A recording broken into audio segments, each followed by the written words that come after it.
All right, I'm sure this is going to be like all rambly and everything, but I there's a couple things I want to talk about today.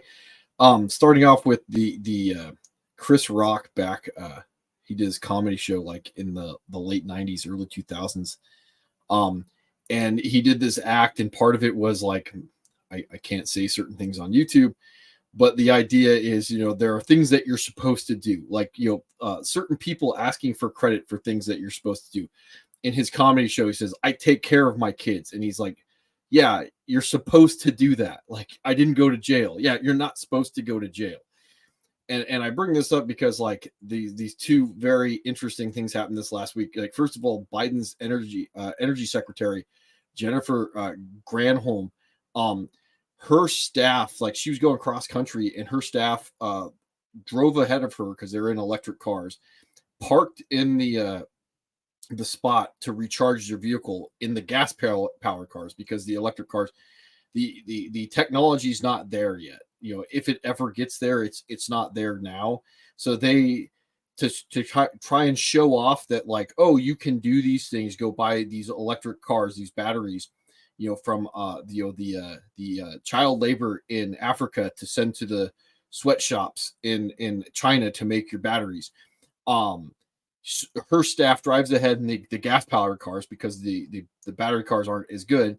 They block the charging station, and then some Karen there decided to call the cops. I could see why she'd be pissed off. And the cop showed up because her staff had illegally parked in the charging station to block the chargers, so when she got there, she could charge and keep going on her cross country trip. Um, and the things that I want to talk about is, like, when you're selecting for certain things, like the social systems that I've been talking about and harping on. You're selecting for certain traits. We're not selecting for competency. We have this competency crisis going on because we're selecting for other traits, and we're getting people that have the moral fiber that they would do things like, hey, my job has so much more importance than everybody else. I work for this person that has more importance. All animals are equal, but some animals are more equal than others. You know what we should do? The good idea fairy bit us, and we should drive ahead and block this stall because we're more important, and our crusade has more value than anybody else knows. You're selecting for the type of person that would think this way. And I have to point it out because I'm trying a little bit of notes to maybe not be as incoherent, but I'm sure I'm still going to be incoherent. Why certain things should be shunned by society. Like, there are certain things that we should reach a point and say, like, you are no longer redeemable. Like something like corruption, because trust is hard to earn, and it's even harder to gain back once you've lost it. When you do things, when you hire staff, when it's not just that you are corrupt. It's the fact that since you are corrupt in the first place, what you're looking for in a staff is going to have those traits, because they're going to be a reflection of you. The chances that you hired someone um and accidentally got these traits, as opposed to what you're looking for in the first place to have these traits, that they would go, you know what, we should go block this. And there may be people out there who goes like, hey man, it's not that big of a deal. And it's like, no, because these are the people that we put in charge. We put our fidelity in, our trust, and say, like, you are supposed to be the best of us. That's why you are our leadership.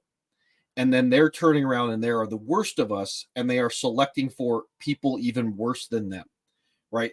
uh I like to talk about empathy sometimes, like the sharing of feelings. This is how we can have shared humanity. It's that the human condition, how we understand each other. And empathy in and of itself is not a good thing. It is not a good thing. It's neither a good thing or a bad thing. It's a trait. Evolution has selected it out over time. Like there's no magic bullet. Thomas Sowell.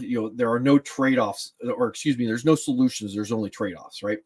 Like, empathy is something that allows us to have stronger bonds with each other, but at the same time, like, we can be very inefficient because of this empathy. We can also, like, be self-centered because of empathy, because we can understand other people, or we can use what other people do, and hold a mirror to them, and understand how we could or could not do that ourselves, right? And I bring this up because, like, you have to expend resources to do things, to think about things. And resources are finite in the world.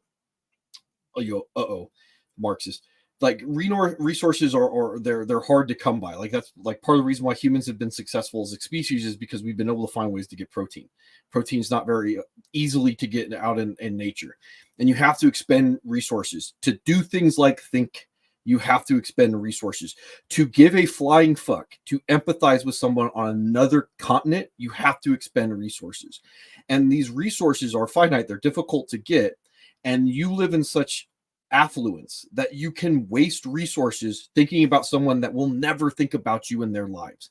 Like, that is the level of self-centeredness that, like, is not easily able to be empathized with.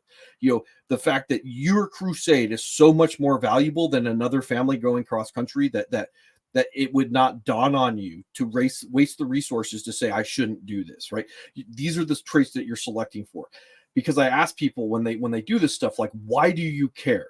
Like the stress of someone that you haven't met, that you're willing to take on as your burden because you can't find a way to improve yourself to benefit society, right? I say this, like, sometimes, like, from philosophy classes, like, altruism doesn't exist if you have to expend resources to think about what your actions are, right? If you just act, it's a practiced response, right? It's something that mommy and daddy taught you as a child, like how to function in society. Be a good person without thinking, because you're not thinking about what it gives to you, right? That's when altruism can exist. You can be selfless if you don't think about self while making a decision, right?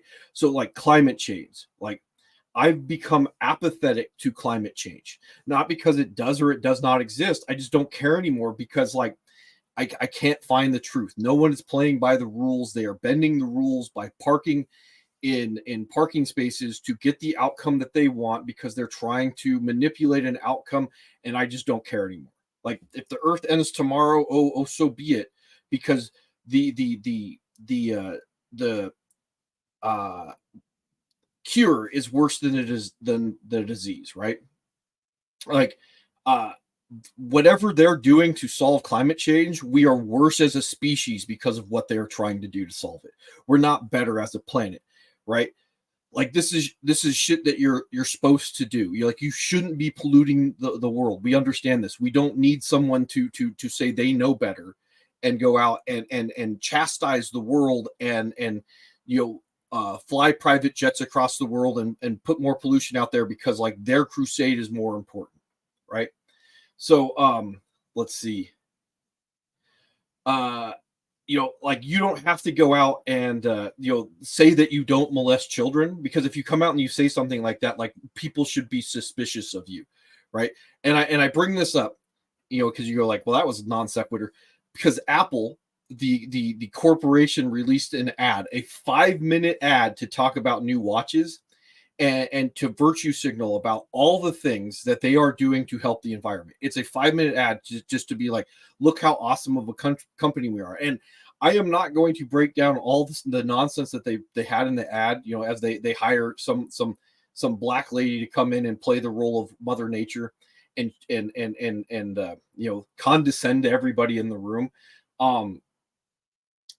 The thing is with Apple, is they use child slave labor, or excuse me, it's yes, they do, in Africa, to mine these rare earth minerals, and then those get shipped to China, and China has these sweatshops that have, like, suicide netting, because people are so stressed out because of their work conditions, and then Apple uses those because they're able to undercut minimum wage in the United States, to put your iPad in, and your iPhone in your hand at Starbucks. Like, this is the type of company that you're dealing with, and then they're going to release a 5-minute ad trying to lecture the world on all the things that they're doing, when all the people that they subcontract to are not playing by those rules, right?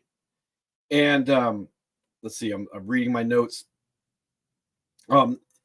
these are the people that are creating policy. These are the ones that we've selected for to create policy, because it's more important to them to tell you how well they're living their lives than it is for them, like I said, for them to allow you to live yours, and for them to fix what's wrong with them, right? And it's our fault because we voted for them, and then we voted for them, and they appoint these horrible people to make these decisions, because again, they're not selecting for traits that you would think of, like those high conscientious traits, those high competency traits that you would want to be filling these positions. We're selecting the lowest common denominator. And in this ad, as I take a quick look at my notes, like they actually point out that they're trying to permanently remove carbon from the atmosphere. Like, this is one of the dumbest things you can think of. If you want to know, like, this is an extinction level event where, like, you will destroy all life on the planet if you did something like this. This is a Bond level level, like, mustache twirling, horror villain type of move. And they're so incompetent and so worried about showing the rest of the world how stellar they are as individuals, that not one person that was involved with the making of this ad stopped, said, "Hey, time out. This is one of the dumbest fucking things that you could ever say." Because it was never about that. It was never about the environment. It was never about anything other than corporate greed and a whole bunch of people with low self-esteem, because they know how horrible of people they are, trying to make themselves feel good. Why would someone like this use empathy for good, or to understand how they're wrong, right? Like, if they don't have the self-awareness to call time out, they're not going to be able to use a trait like empathy for good. They're only going to use it for negative reasons, to create tribalism, to cause divide in society, and say, if you're not on my tribe, then you're a bad person. Like, they're going to dehumanize. Like, that's the other downside of empathy. We have to, if you can't empathize with someone, you dehumanize them, and then you go to conflict with the other tribe. So anyway, I think that's about all I have to say tonight. Maybe I'll think of something later.